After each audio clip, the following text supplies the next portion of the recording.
Bonjour, bienvenue dans l'atelier librairie, le livre Voyageur, animé par Fabienne Roch et moi-même, Bruno Lalonde.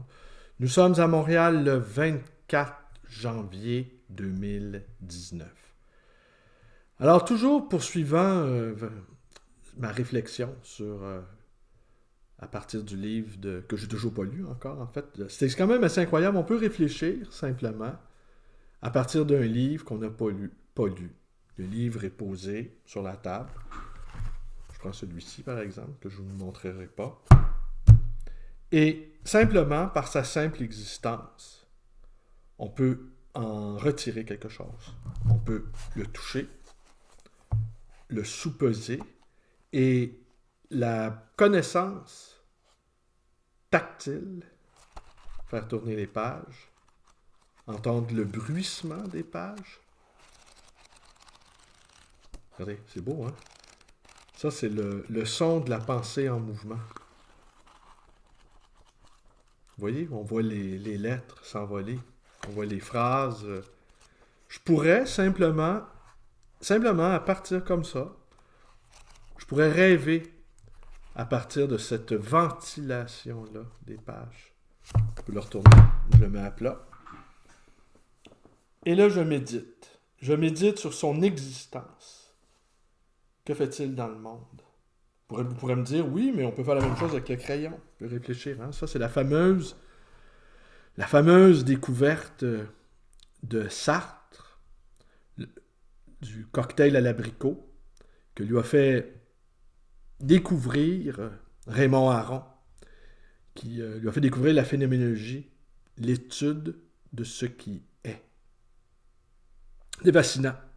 Mais l'étude de ce qui est et de comment nos perceptions abordent l'objet. Ce n'est pas que l'étude de ce qui est, mais c'est comment l'objet transite dans notre esprit, d'une certaine manière. Et ce qu'il signifie et comment on parvient, par l'esprit toujours, à le saisir, cet objet-là. Mais, je ne réfléchirai pas à partir d'un crayon, je vais réfléchir à partir du livre. Alors, même un livre non lu, par sa simple existence, peut nous apporter quelque chose. J'ai raconté ailleurs que Roland Barthes, qui rêvait d'être un écrivain proustien, finalement n'a fait que des fiches, semble-t-il, mais des fiches ô combien intéressantes, notait que dans sa bibliothèque, les livres agissaient, une vaste bibliothèque, en tout cas une bibliothèque assez importante, que les livres agissaient par imprégnation sur son esprit. Et que de vivre en compagnie de ces livres-là, eh bien, il finissait par en deviner le contenu, et que s'il lui arrivait d'aller vérifier si ça correspondait à la fabrication de son imaginaire, eh bien, il découvrait que finalement, il avait raison. Il savait ce qu'il y avait dedans, par simple imprégnation. Mais l'objet de cette vidéo, je vous parlais il y a 2 jours, ou hier peut-être, de l'omniprésence de ce que j'appelle les écrans cannibales. Les écrans cannibales qui sont partout. Et je mentionnais qu'il y a 40 ans, le Canadien moyen passait 27 heures par semaine devant la télévision, ce qui est un peu plus de 3 heures. Aujourd'hui, ça c'était il y a 40 ans, donc avant l'arrivée des ordinateurs domestiques, avant l'arrivée des téléphones portables et de toutes ces formes de technologie-là qui ont littéralement envahi nos vies. Beaucoup de gens, pour meubler la solitude, dorment avec leur téléphone. Alors l'aliénation l'aliénation par le numérique et comme je le mentionnais, à moins d'être un acteur et de faire un usage intelligent du numérique, ce qui est tout à fait possible et souhaitable d'ailleurs. On ne peut pas tourner le dos au numérique, c'est impossible, mais on peut lui insuffler quelque chose. Mais ce n'est pas mon propos ici de vous parler de l'usage intelligent que l'on peut faire du numérique. Je veux plutôt vous engager, voilà, à prendre avec vous-même, non pas à l'égard des autres. Un pacte. Un pacte de ne pas vous abonner ou encore à vous désabonner de Netflix. J'ai beaucoup d'amis sur les réseaux sociaux, page Facebook, qui commentent abondamment des séries, qui se renvoient à des références. Et je ne rencontre pratiquement plus de gens qui ne passent pas 3, 4 heures, 5 heures devant leur écran à regarder des téléséries. Les téléséries, et puis, notez bien une chose ici. Moi, j'en ai écouté quelques-unes. J'en ai écouté 3, 4 dans les 10 dernières années. Et celles que j'ai écoutées, disons-le franchement, elles étaient excellentes. Alors, je ne doute pas de la qualité intrinsèque de ces téléséries-là. Je ne doute pas que c'est un divertissement qui peut être intéressant. Mais la question, elle est pas dans... Mon point n'est pas là. C'est qu'on note en même temps... Bon, outre, je reviens sur les 27 heures devant l'écran, mais c'est que là, maintenant, c'est plus 27 heures qu'on passe devant les écrans. C'est toute la vie au complet. Du matin, incluant la nuit. Je suis à peu près certain qu'il y a des gens, sans même s'en apercevoir, peuvent passer 15, 16 heures par jour devant l'écran. Et je n'inclus pas les heures de sommeil avec le téléphone. Alors, ça devient effrayant. Là. Comment le cerveau, parce qu'il n'y a pas d'information, là, tout le monde s'en prend aux fake news. Hein? Bon, l'information, les nouvelles fabriquées, mais ça a toujours été ça. Les nouvelles, d'une certaine façon, sont toujours fabriquées. Et nous ne sommes plus dans le domaine de l'information. Nous sommes dans le champ du stimuli permanent. Notre esprit est fatigué. Et il fait des courts-circuits.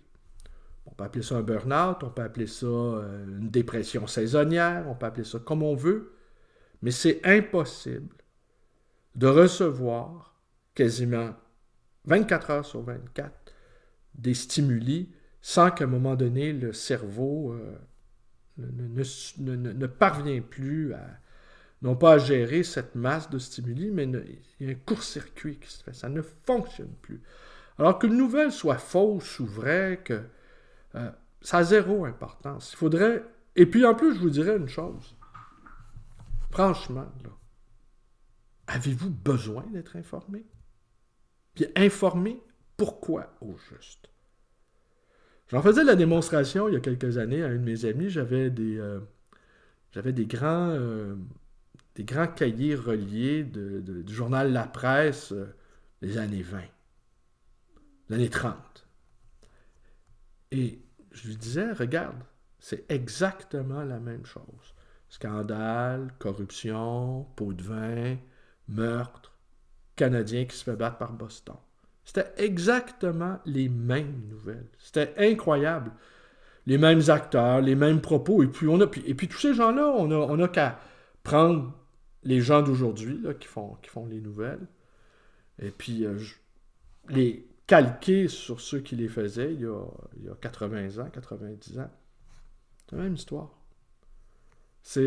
Donc, être enseigné, je vous dirais, ne pas être enseigné est devenu une nécessité. Puis être enseigné, pourquoi? Si ce n'est que pour être dans un état d'excitation, parce que l'autre phénomène de cette information continuelle, si je peux dire, en continu, c'est qu'on n'a qu'une seule réaction maintenant, c'est l'indignation. On carbure à l'indignation. Là, ça carbure. Et c'est comme des turbines, ça n'arrête pas. On est indigné. On saute d'un sujet d'indignation à l'autre, tétanisé, on ne bouge pas. Il n'y a rien qui se passe. Alors, il y a quelques mois, il y a un groupe d'artistes et de divers intervenants du monde des affaires qui ont incité la population à s'engager dans un pacte écologique. Et finalement, ça n'a pas marché. C'était tout à fait prévisible que ça ne marche pas parce que ces gens-là pouvaient se le permettre de ne pas dépenser, par exemple.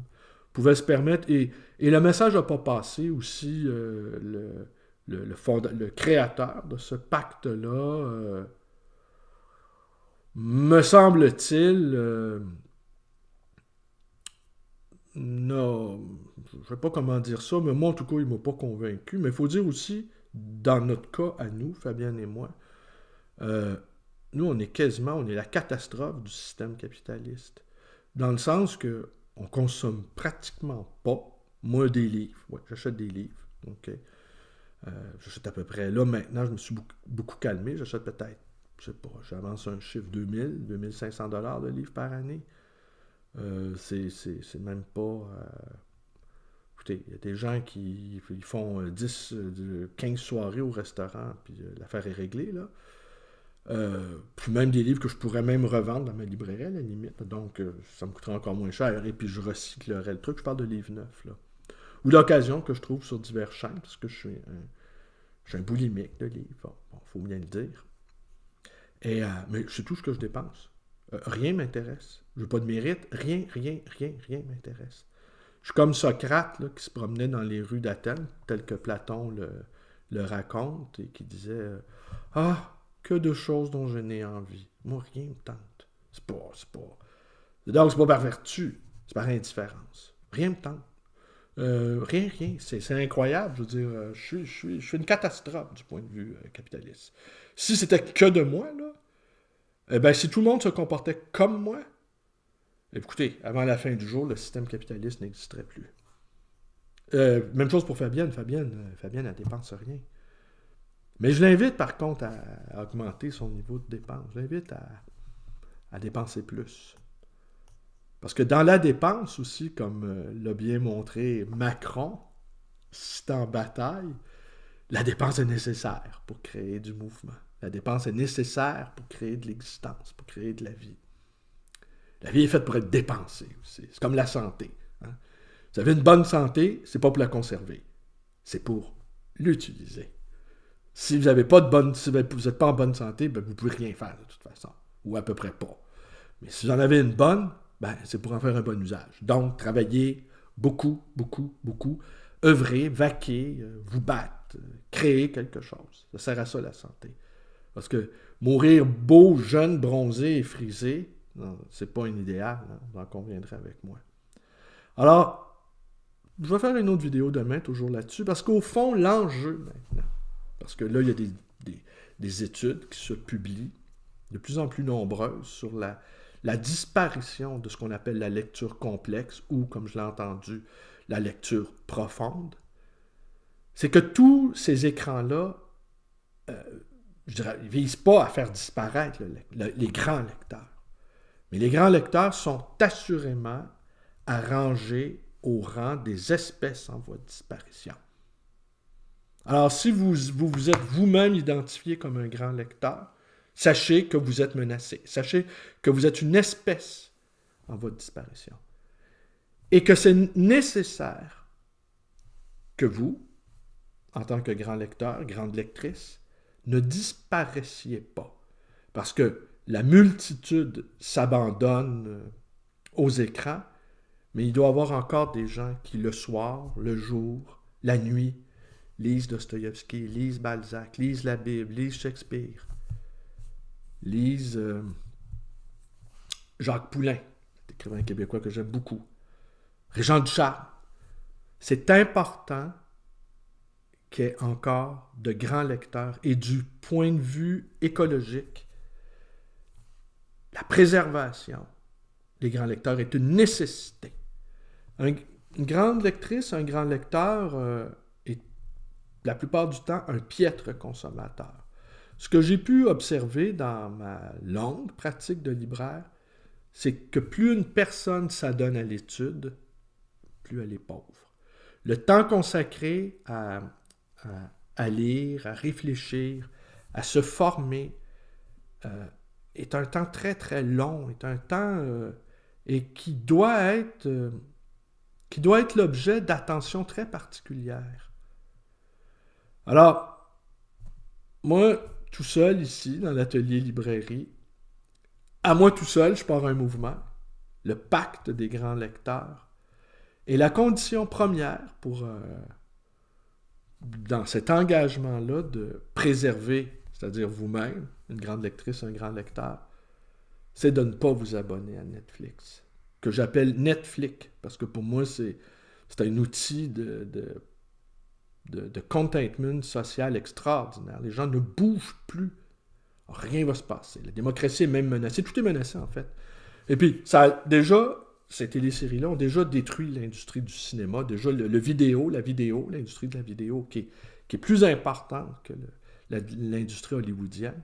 L'industrie du vidéo avait déjà mis à mal l'industrie du cinéma, qu'on appelle le cinéma pour adultes. Hein. Et bien là, les téléséries font la même chose. Finissent le travail. Là. Et là, les meilleurs scénaristes, parce qu'il y a des sacrés bons écrivains là, qui écrivent ces téléséries-là. Là, hein. Vous avez compris, je ne juge pas la qualité intrinsèque de ça. Et puis, mais c'est évident qu'un lecteur moyen, au bout de quelques années, ne pourra plus se considérer comme un lecteur. Si vous lisez 1 ou 2 livres par année, je suis désolé, vous n'êtes plus un lecteur. Je veux dire, si on me dit, oui, lire sur les écrans, oui, c'est lire, mais les liseuses électroniques, là, comme le Kindle, ça ne marche pas. Ça ne marche pas, d'ailleurs, c'est un peu idiot d'avoir mis autant d'énergie à imiter, avec des moyens faramineux, un objet qui était déjà parfait en soi. Et qui n'incite pas à la lecture profonde ou à la lecture complexe. Alors, c'est un échec commercial, c'était prévisible, et on essayait de convaincre qui, d'ailleurs? De toute façon, des gens déjà formés n'avaient pas vraiment envie d'aller là. C'est toujours l'argument en voyage, d'accord? C'est bon quand on part en voyage. Ben oui, honnêtement, là, si vous allez à Venise ou au Kenya ou à San Francisco, puis vous passez votre journée dans votre chambre d'hôtel à lire Proust sur votre Kindle, là.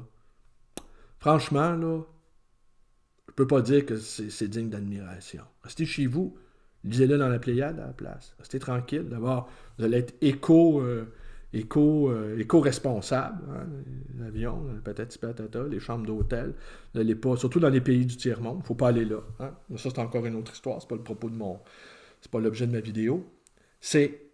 Et je vais revenir demain là-dessus. C'est comment préserver les grands lecteurs. Et comment les grandes lectrices, au fond, sont peut-être même le salut de l'humanité.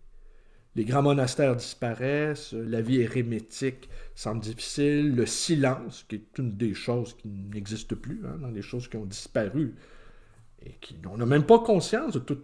Mais je pense que comme un membre amputé, comme un membre fantôme qui n'existe plus, mais qui continue à nous...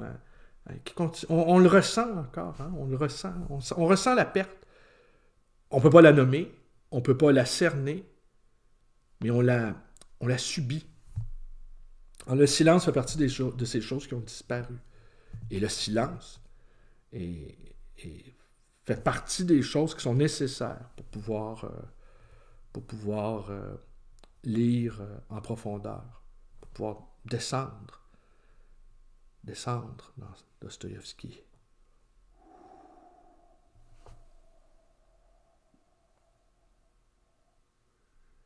Les frères Karamazov.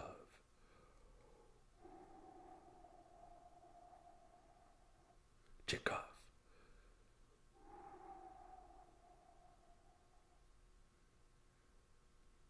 Entendre le sang, le battement du cœur.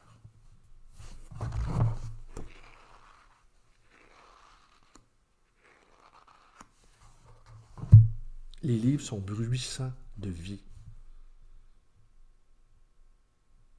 Alors, je vais revenir demain. Alors, aujourd'hui, premier geste, si vous n'êtes pas abonné à Netflix, eh bien, vous ne vous abonnez pas. Si vous êtes abonné et que vous avez été un bon lecteur, une bonne lectrice, eh bien, désabonnez-vous. De toute façon, des bonnes séries vont en avoir et tous les meilleurs esprits, les meilleurs écrivains, tout y est, tout le pognon, tout y est, c'est ça. Mais ça va tout ravager. Hein. Ça, je peux vous le dire, ça va tout ravager. À commencer par votre esprit. Et si vous avez à cœur la sauvegarde de votre propre esprit et la sauvegarde de l'esprit humain en général, eh bien, engagez-vous dans mon pacte. Le pacte des grandes lectrices, des grands lecteurs. À demain, la suite. Peut-être je vais revenir sur le livre, là, Le colonialisme numérique, que je n'ai toujours pas lu. Le parcours, c'est intéressant, mais honnêtement, je dois avouer que c'est un livre que, sans l'avoir lu, je savais ce qu'il y avait dedans. Et pour ma part, je ne lis pas pour être conforté. Je ne lis pas pour me retrouver. Je lis pour d'autres raisons. Et quand je me dis, ouais, ben ça, j'aurais pu le dire, ça, j'aurais pu le penser, je trouve que ça n'a pas d'intérêt. Honnêtement, je trouve que ça n'a pas d'intérêt. Je lis pour aller dans des zones inexplorées. Voilà. Alors, vous connaissez la suite, vous pouvez vous abonner à ma chaîne YouTube. Vous pouvez nous rendre visite à cet atelier librairie, le livre voyageur. Vous pouvez également nous téléphoner 514-736-0999. Et vous pouvez aller vous balader sur nos pages Facebook respectives, à Fabienne et moi. Elles sont publiques, elles sont ouvertes. Et puis, moi, je débat pas. J'énonce mes affaires, je dis ce que j'ai à dire. On est d'accord, on n'est pas d'accord. Puis moi-même, avec le recul, je ne suis pas toujours d'accord avec moi. Par contre, des fois, je me dis, j'avais encore plus raison que je le pensais. Mais je ne pavoise pas.